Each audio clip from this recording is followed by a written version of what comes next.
Ça vous dirait de gagner des sous avec l'immobilier? Eh bien, Fabien va vous expliquer comment. Fabien, je te laisse le joujou.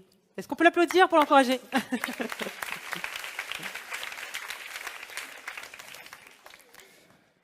Bon, j'imagine que vous êtes venus ici pour voir beaucoup de belles images, des belles décorations, des couleurs, du fun.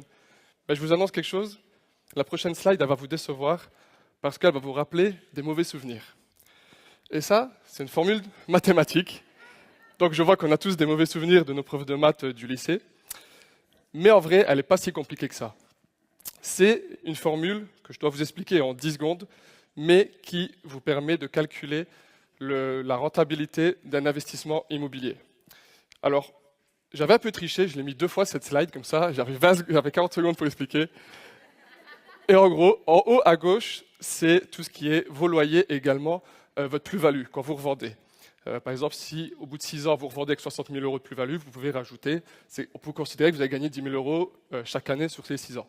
Les charges annuelles, c'est tout ce qui est taxes foncières, les assurances, les coûts d'entretien, etc. Les coûts d'acquisition, c'est tout ce qui est travaux, notaires, frais bancaires et prix d'achat. Et lorsqu'on zoome de plus près cette formule, on se rend compte que la rénovation a un double impact sur la rentabilité. Premièrement, au niveau du coût d'acquisition, c'est-à-dire que plus le coût des travaux sera élevé et moins la rentabilité sera élevée. Donc on pourrait tenter de se dire, ok, alors je vais rénover le moins cher possible, quitte à faire du maquillage. Mauvais calcul parce que vous aurez un bien qui se dégradera plus rapidement, donc les coûts d'entretien vont exploser et donc les charges annuelles, donc la rentabilité va baisser. Donc l'idée, c'est pas de sous-rénover, pas de sur-rénover, mais de juste rénover. Mais c'est quoi une juste rénovation? Elle respecte 4 critères. Critère numéro 1, le design. Pourquoi? Parce que parfois, pour un budget à peine supérieur, vous pourrez louer ou revendre bien plus cher que vos concurrents. Ça, par exemple, c'est la photo d'un ancien hôtel que j'ai rénové en studio meublé. Deuxième paramètre, c'est la durabilité. Il faut que votre rénovation résiste au passage des locataires. Là aussi, pourquoi? L'idée étant d'avoir une gestion locative la plus simple et la plus passive possible. Donc pour ça, il y a des matériaux qui sont totalement à éviter et d'autres matériaux qui sont à privilégier. Troisième paramètre, c'est évidemment le coût. Donc l'idée est de faire la rénovation toujours le moins cher possible, mais sans renier sur la qualité. Et pour ça, il y a ce que j'appelle les astuces techniques. Donc, en fait, par exemple ici sur ces exemples, dans mes salles de bain, je ne carrele pas tous les murs. Je ne carrele que les murs indispensables, donc autour de la douche, derrière le WC. Ce qui fait que chaque salle de bain, j'économise plusieurs centaines d'euros, mais lorsqu'on rénove un immeuble, ça fait vite plusieurs milliers d'euros. Et le quatrième paramètre, c'est le DPE. Pourquoi? Parce que bientôt, on ne peut plus louer des passoires thermiques, et même lorsqu'on fait de l'achat-revente, c'est quelque chose que les particuliers regardent de plus en plus. Donc, l'idée étant de faire une rénovation au meilleur rapport coût, durabilité, design et DPE. Alors, évidemment, il ne suffit pas d'acheter un bien totalement au hasard, de le juste rénover et d'espérer de faire une plus-value. Il y a un autre critère qui est très important, c'est le prix d'achat et le prix du secteur. C'est-à-dire que l'idée étant que l'ensemble des coûts d'acquisition, donc notaire, prix d'achat, travaux, soient inférieurs au prix moyen du marché du secteur immobilier. Et c'est ça qui va vous assurer une plus-value au moment de la revente, sachant qu'un bien correctement rénové se revendra généralement entre 20 et 40% plus cher que le prix moyen du marché. Et je pense même que ça va aller augmenter, parce que ma théorie est que, étant donné que le coût des matériaux augmente, les promoteurs vont impacter cette augmentation sur le prix du neuf, donc le prix du neuf va tirer vers le haut le prix de l'ancien qui est correctement rénové.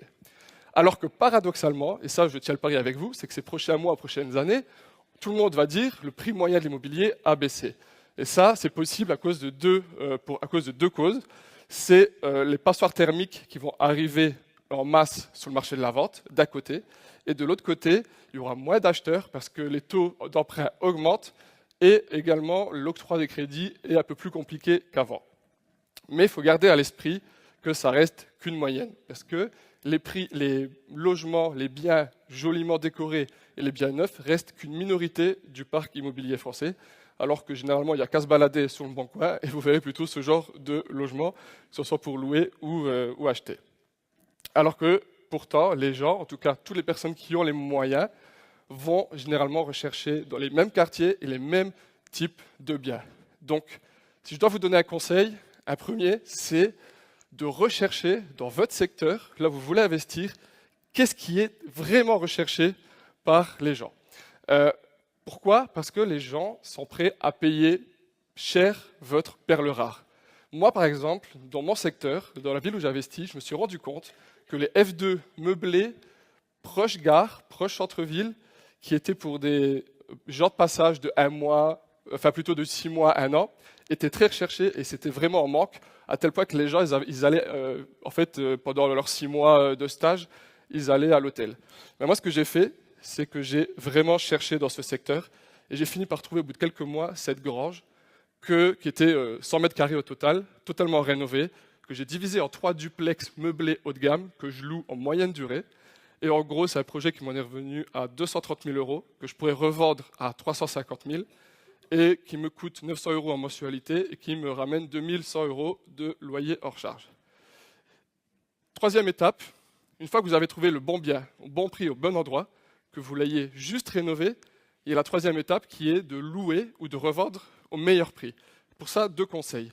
Ne sous-estimez pas à combien vous pouvez louer ou revendre si vous avez la perle rare.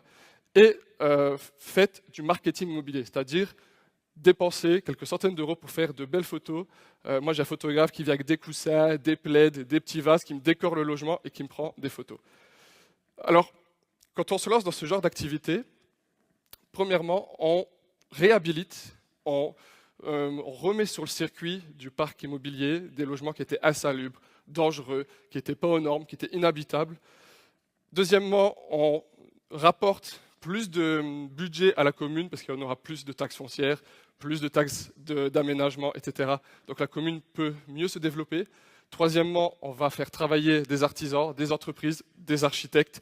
Donc on fait tourner l'économie. Donc ça, c'est encore une bonne chose. Et surtout, on arrête de vouloir louer toujours ce genre de logement tout blanc ou qui a aucune âme, sans aucune âme, avec des couleurs qui ne sont pas du tout harmonieuses. Et il n'y a même pas une cuisine digne de ce nom pour faire un repas. Et on fait des locataires et des propriétaires qui sont bien chez eux. Et contrairement, et en fait, c'est vrai que c'est des projets, vu qu'on utilise l'effet de levier bancaire, on peut gagner beaucoup d'argent avec.